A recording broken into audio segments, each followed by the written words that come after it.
আমি ইটালিতে থাকি, সম্পর্ক করে বিয়ে করছিলাম। এখন এই হে থুইয়া আমার 4টে সন্তান হালাই থুইয়া বাবার বাড়িতে থাকে ঢাকায় খিলগাঁও। আর মায় থাকে ভাড়া, টেইলারি দোকান করে, টিকটক করে। আর 2 মাস মনে করেন আমার সংসারটা ভাঙলো এই টিকটক করার লিগা। ঠিক আছে, টিকটক করা নিষেধ করছিলাম, আর মায় জোর করে আলাদা করাইছে, আলাদা করাইব। আর অনেক কাহিনী আছে দাদা, একটু ফোন দেন কষ্ট করে প্লিজ ভাই, একটু ফোন দেন আলাদিন ভাই। আর অনেক কাহিনী আছে, আমি কিছুটা একটু খুললে কই। ইটালি প্রবাসী ভাই আমার ভিডিও দেখে আমাকে মেসেঞ্জারে নক দিছে, ভাইয়ের জীবন গল্পগুলো আমার সাথে তুলে ধরছে, ভাইয়ের কষ্টের জীবনের কাহিনীগুলো। তো তাই নিয়ে আজকের বিস্তারিত। একজন ইটালি প্রবাসী ভাই, তার সংসার ভালোই চলছিল, সুখের সংসার ছিল। ভাইটি দেশে থাকার কালীনে ভাইটি গৃহস্থী করতো বা বিভিন্ন ধরনের কাজ করতো। তাদের সংসারটা খুব সুন্দরই চলছিল। বাইটির বাড়ি হয়েছে মাদারীপুর। পরে দেখে যে বাইটি যে আসলে এই কাজ করে দেশে থেকে কিছু করা যাইতো না, পরে বাইরের বাপের সাথে পরামর্শ করে জমি জমা বিক্রি করে তিনি ইটালি চলে যায়। ইটালিতে যাওয়ার পর বাইটি অনেক টাকা পয়সা ইনকাম করে, মোটামুটি ভালো একটা পজিশনে চলে যায়। তারপর তার ফ্যামিলিকে মোটা অঙ্কের একটা টাকা পয়সা দেয়। 2-3 মাস যাওয়ার পর বউ বলে, বউ নাকি বাপের সাথে থাকবো না, ফ্যামিলির সাথে থাকবো না, যদি আলাদা বাসা ভাড়া কইরা দেয় তাইলে থাকবো, নাইলে এখানে থাকবো না। ব্যাপারটা হয়েছে কোনখানে জানেন? এই ভাইটি ইটালি যাওয়ার পর মেয়েটি টিকটকের মধ্যে আসক্ত হয়ে যায়। মেয়েটির মাও একজন টিকটকার।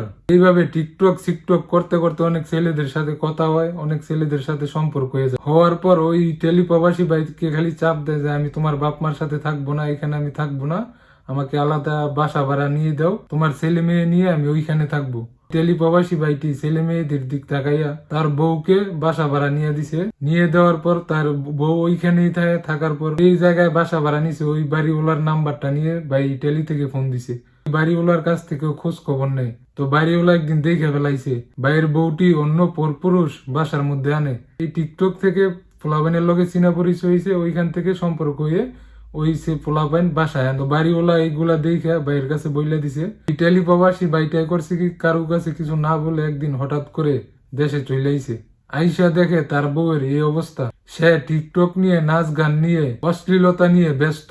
ভাইটি তো ইটালিতেই গেছিল ওদেরকে সুখে রাখার জন্য, কিন্তু আজকে মেয়েটি টিকটক ফান্দে পড়ে সংসারটারে এলোমেলো করে দিছে। বাইটি এইগুলা দেখে সন্তানের দিক তাকিয়ে তার ওয়াইফকে কিছু বলে নাই, বলতেছে যে আসো তুমি বাড়িতে চলে আসো, আগের মতো বাড়িতে থাকো। কিন্তু মেয়েটা যাবে না, তার মার কথা শুনে। তার মাও একজন টিকটকার, জাত টিকটকার। তো ভাই তারপর মেয়েটি মেয়ের মার কাছে চলে যায়। ছোট মেয়েটা আর ছেলেটা মার কাছে থাকে, আর বড় মেয়েটা ভাইয়ের কাছে থাকে, ভাইয়ের বাপ মার কাছে থাকে।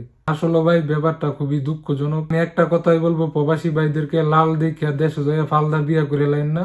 সুন্দর কম হোক, ধার্মিক ইসলামিক একটা মেয়ে বিয়ে করেন, যাতে আপনাকে সম্মান করে আপনার কথা মতো চলে। টিকটক মারখানি মেয়েরা বিয়ে করবেন, শেষ পর্যন্ত তাদের সংসারে ভাইয়ের মতো হবে। তো ভাই বিয়ে শাদী 1 দিন 2 দিনের ব্যাপার না, সারা জীবনের ব্যাপার। বিয়ে শাদী করার আগে বুঝে শুনে করবেন, ভালো একটা ধার্মিক মেয়ে দেখে করবেন। তো ভিডিওটা ভালো লাগলে সবাই শেয়ার করে দিবেন, লাইক কমেন্টস করবেন। আর সবাই ভালো থাকবেন, সুস্থ থাকবেন। আল্লাহ হাফেজ।